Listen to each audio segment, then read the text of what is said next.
ગરબાડા પંથકમાં વીતેલા 24 કલાકમાં 6 ઇંચ કરતાં વધુ વરસાદ ખાબકતા ઠેર ઠેર પાણીએ રૌદ્ર સ્વરૂપ ધારણ કર્યું હોય તેમ નદી નાળા કોતરોમાં નદીઓ ગાંડીતુર બની છે. કોઝવે ધોવાઈ જવા પામ્યા છે.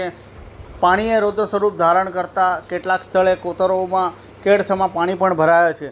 આ દ્રશ્યો આપ જોઈ રહ્યા છો આ ધાનપુર તાલુકાના વાકોટા ગામના છે, જ્યાં ભારે વરસાદના પગલે કોઝવે ધોવાઈ જતા વાહન વ્યવહાર ખોરવાયા છે. સાથે સાથે રસ્તે ચાલતા રાહદારીઓ પણ અટવાયા છે. દાહોદ જિલ્લામાં મેઘરાજાએ ધમાકેદાર બેટિંગ કરતા વિવિધ વિસ્તારોમાં પાણી ભરાયા છે. ધાનપુર તાલુકાના વાકોટા ગામ ખાતે આવેલા ભાભોર ફળિયાનો આ કોઝવે ધોવાતા સ્થાનિક લોકો, રાહદારીઓ તેમજ વાહન ચાલકો અટવાયા હોવાનું પ્રાથમિક તબક્કે માહિતી મળી રહી છે. તંત્ર દ્વારા વહેલી તકે આ કોઝવેના નાળા બનાવવામાં આવે તેવી લોકમાંગ ઉઠવા પામી છે. અત્રે ઉલ્લેખનીય છે કે ઘણા સમયથી અહીંયા કોઝવેનું કામ તેમજ પાકો નાળો ન બનવા હોવાના કારણે અવારનવાર આ કોઝવે ધોવાના બનાવો બનતા હોય છે. ત્યારે આ દ્રશ્યો ધાનપુર તાલુકાના વાકોટા ગામના છે, જ્યાં ભારે વરસાદના પગલે કોઝવે ધોવાઈ જતા વાહન વ્યવહાર તેમજ કેટલાક ગામોનો સંપર્ક પણ તૂટી જવા પામ્યો છે. અત્યારે નદી ખાલી 25% જ આવેલી છે. અત્યારે નદી ફૂલ પણ નથી આવી. વર્ષમાં પહેલી જ વાર આવી છે. અત્યાર સુધી રીમઝીમ વરસાદમાં 2 મહિના સુધી 578 mm વરસાદ નોંધાયેલો છે, અને તો બી આટલી નદી આવી છે. હજુ ભરપૂર નદી નથી આવી. અને ડામોર ફળિયા વર્ગ પ્રાથમિક શાળા જવા માટે આ જ વાટ છે. ત્યાંથી લગભગ 200 થી 250 મીટર હજુ રસ્તાની ખામી છે. ત્યાં રસ્તો બન્યો નથી. શિક્ષકો પણ આવી શકતા નથી, બાળકો પણ જઈ શકતા નથી. અહીં સુધી પાકો રસ્તો છે, જે આ પાકો રસ્તો જોવાય છે. આ રસ્તો બી આગળ ખોડખાપણ જ રસ્તો છે. આ રસ્તાનું બી અત્યાર સુધી એક જ વાર બન્યો છે. આ રસ્તો બી અત્યાર સુધી ખોડખાપણવાળો રસ્તો છે.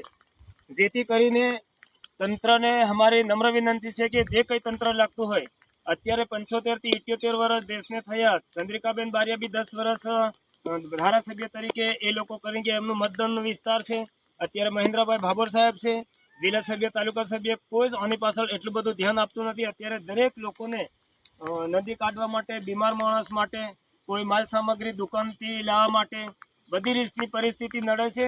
બે બાજુ નદી, ત્રીજી બાજુ જંગલ નડે છે. જંગલનો પણ ઘેરાવો લગભગ 3 થી 4 કિલોમીટર છે. પેલી બાજુ ડાયરેક્ટ ભેનો સીમાડો લાગે છે, ઝાબુનો લાગે છે, અને કાળાકૂટનો પણ લાગે છે. ત્યાં પણ લોકો જઈ શકતા નથી. અને જંગલમાં ગાડી સડતી પણ નથી. જંગલમાં કોઈ રસ્તો પણ નથી. પેદલ જવું પડે છે. અને પેદલ જાય તો બી 5-6 કિલોમીટર ચાલ્યા વગર દુકાન આવતી પણ નથી.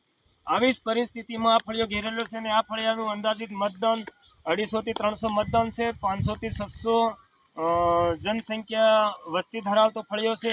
અને એ જ ફળિયામાં આવી જ પરિસ્થિતિ છે. અત્યાર સુધી કેટલી બધી ફરિયાદો થઈ, પણ આનું કોઈ નિરાકરણ થયું નથી. માટે તંત્રને મારી નમ્ર વિનંતી છે, જે કોઈ લોકોને લાગુ પડતું હોય તાત્કાલિક આ વસ્તુની રસ્તાની જોગવાઈ કરે, નાળાની જોગવાઈ કરે, જેથી કરીને બાળકો પૂરતા પ્રમાણમાં શિક્ષણ લઈ શકે, લોકોને અવર જવર માટે, બીમાર માણસ માટે કે વ્યવસ્થિત સારવાર આપી શકે. આ જ અપીલ સાથે મારી નમ્ર વિનંતી છે. કમલેશ ડામોર, વાકોટા.